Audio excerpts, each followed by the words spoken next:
6 महीने के ऊपर का, मतलब उसको 7th लग गया है या फिर 7 कंप्लीट हो गया ना, उसके बाद ही पानी पिलाओ। बिकॉज़ 0 टू 6 मंथ में ओनली ब्रेस्ट फीड या फिर जो फॉर्मूला मिल्क आप देते हो ना, वही बेबी के लिए एकदम परफेक्ट होता है।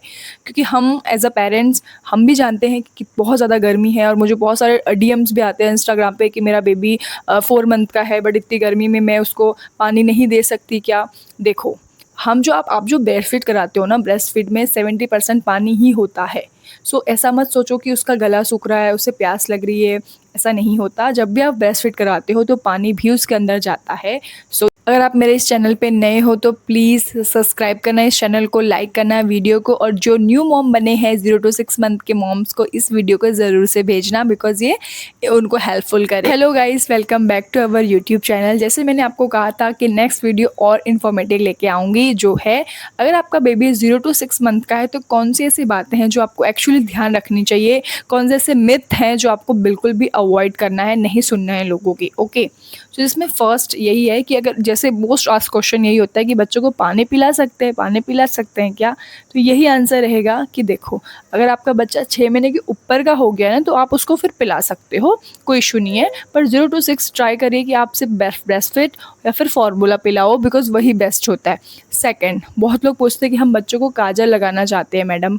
तो देखो यार, सबकी अपनी चॉइस होती है। अगर मैं जनरली अपनी बात करूँ तो मैंने मेरी बेबी को कभी भी काजल नहीं लगाया। सिर्फ छठी वाले दिन जो बुआ लगाती है वो उस दिन, वो भी ये जो लाइन्स होती है ये वाली अंडर आई की, उसके नीचे मैंने लगवाई थी, बिकॉज़ मुझे जनरली काजल नहीं पसंद।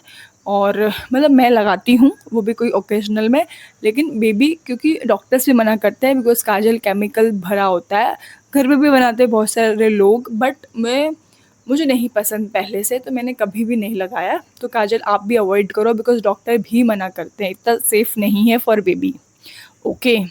थर्ड चीज़, पानी नहीं देना है, काजल नहीं लगाना है। थर्ड, बच्चों को बार बार रगड़ रगड़ के जो लोग नहलाते हैं ना, मैं वीडियोस देखती हूँ, मैं इतनी शॉक हो जाती हूँ कि मतलब वो बच्चे हैं, 0 टू 6 मंथ के बच्चे तो खेलते भी नहीं है, मट्टी में भी नहीं जाते, लेकिन लोग इतना ज़्यादा उनको ऐसे एकदम पुश कर करके साबुन लगा लगा के घिसते हैं, जो बेचारे बहुत रोते हैं। तो वो भी आप प्लीज़ मत करो। अगर आप भी ऐसा करते हो अपने बेबी को तो ये बहुत हार्मफुल है। बच्चों को आप जितना हो सके नॉर्मल वे में एकदम आराम से नहलाओ, गर्म पानी में, ठंडी है तो वार्म वाटर से नहलाओ। तो इस तरह से केयर करो। बहुत ज़्यादा हार्श अगर आप करोगे तो बेबी आपका ही बीमार होगा, आपका ही परेशान होगा। So please don't do that. Okay. Fourth, सबसे क्वेश्चन ज़्यादा ये होता है कि क्या मालिश करना ज़रूरी है, क्या मालिश करना ज़रूरी है? तो यस, मेरा ऐसा मानना है, मालिश इसलिए करना ज़रूरी होता है। देखो, जैसे हम ह्यूमन बॉडी हैं, आप मैं कभी भी कहीं जाते हैं तो थक जाते हैं, घर आके अगर हमें कोई ऐसे चम्पी कर दे या फिर ऐसा मालिश कर दे तो हमारा जो बॉडी एकदम रिलैक्स मूड में आ जाता है। तो वैसे ही बच्चों की बॉडी होती है। जब हम एज अ पेरेंट्स या फिर हमारी दादी या फिर बाहर वाली मालिश वाली आंटी जो भी अगर आपके बच्चों को मालिश करती है, तो उस टाइम पे बच्चों को बहुत ज़्यादा रिलीफ होता है। उसको एकदम, वो बोलते हैं ना कि वैकेशन पीरियड चल रहा होता है, वैसा फील होता है। लेकिन ये तब तक ही है जब आपके घर का कोई कर रहा है। बाहर की अगर आप मालिश वाली आंटी अगर करते हो ना, तो वो थोड़ा उनका जो एक्चुअली वे होता है ना, बहुत ज़्यादा हार्ड होता है। मैंने देखा हुआ है सामने से, लोग अपने बच्चों को मालिश के लिए इतने पागल हैं, वो बांध देते हैं रस्सी से। मैंने एक बार देखा तो मैं, आई एम शॉक्ड। वो बांध देते हैं, उनका ऐसा कहना है कि बच्चों को जो हम ऐसे लपेट देते हैं फिर बांध देते हैं कि इससे हाथ पैर सीधे हो जाएंगे। क्या रियली ऐसा होता है? बच्चों को हाथ पैर बांधने से क्या रियली सीधे हो जाते हैं?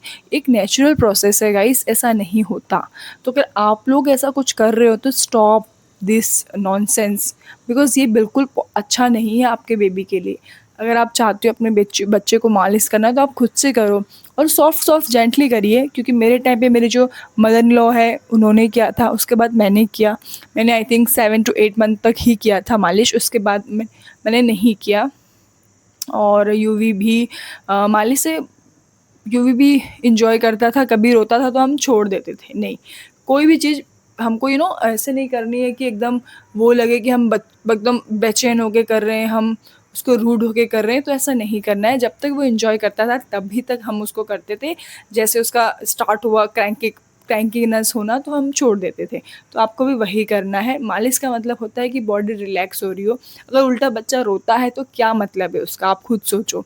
सो प्लीज़ प्यार से करिए, नो ऐसे एकदम ज़बरदस्ती या फिर ऐसे रोने लगे तो स्टॉप कर दीजिए, बहुत इंपॉर्टेंट बात है। 0 टू 6 मंथ जो होते हैं ना, कि वो एक मॉम के लिए भी बहुत ज़्यादा टफ होते हैं, बिकॉज़ इन 6 मंथ में वो भी एक नई मॉम बनी होती है, उनको भी ज़्यादा ज़्यादा नॉलेज नहीं होता बच्चों को कैसे हम हैंडल करें, बच्चों को कैसे मैनेज करें। बट धीरे धीरे ही सब सीखते हैं। मुझे भी याद है कि स्टार्टिंग में मैं भी बहुत रोती थी, बिकॉज़ बच्चा जब रोता था तो हमसे भी नहीं देखा जाता था, और उसका मेन दिक्कत ये था कि उसका रीज़न भी नहीं हमें पता है कि क्यों रो रहा है बच्चा, क्यों रो रहा है। सब कुछ क्लीन, डायपर क्लीन, पेट अच्छे से भरा हुआ है, झूला हम दे रहे हैं, गर्मी के लिए एसी भी हम लगाते थे कभी-कभी। उसका जो फ्लो है सामने करके, हाँ, ये भी मुझे बहुत लोग पूछते हैं कि हम बच्चे के लिए एसी यूज़ कर सकते हैं, तो डेफ़िनेटली आप कर सकते हो। बस जो इसका फ्लो होता है सीधे रखिए, बच्चे पे नहीं आना चाहिए, इस तरह से आप कर सकते हो। तो हम वो भी करते थे। तो स्टार्टिंग में सबका ये फ़ेज़ रहता है 6 मंथ तक का बहुत पेनफुल, बट धीरे-धीरे जब बच्चा बड़ा हो जाता है, धीरे-धीरे ऐसा नहीं है कि आपको तकलीफ़ें कम हो जाएँगी, लेकिन हाँ, वो फिर धीरे-धीरे जब टॉडलर एज में आ जाएगा तो वो एक्चुअली बताने लगेगा कि कहाँ लगी, तो यहाँ पे हम वो निशाना करते हैं, कहाँ जाना है, क्या खाना है, तो वो खुद से बताने लगते हैं, तो प्रॉब्लम थोड़ी कम हो जाती है।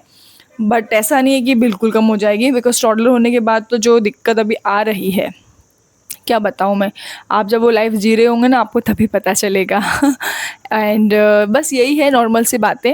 और इम्पोर्टेंट बात पता है क्या है? बच्चे जब ठंडी में होते हैं ना, 0 टू 6 मंथ के बच्चे अगर हैं ठंडी में, तो कुछ लोग ना बहुत एक्स्ट्रा उनको ऐसे कवर कर लेते हैं, आई डोंट नो क्यों? मतलब 1 कंबल, 2 कंबल, 3 कंबल, तो स्टॉप कर दो ये सब करना, बिकॉज़ बच्चों को उतनी ही गर्मी लगती है या फिर उतनी ही ठंडी लगती है जितनी हम बड़ों को लगती है, वो भी एक ह्यूमन बॉडी है। सो मेरे टाइम पे भी यूवी मेरे को जनवरी में हुआ था, तो हम भी ऐसा ही करते थे, लेकिन बच्चा फिर भी रोता था।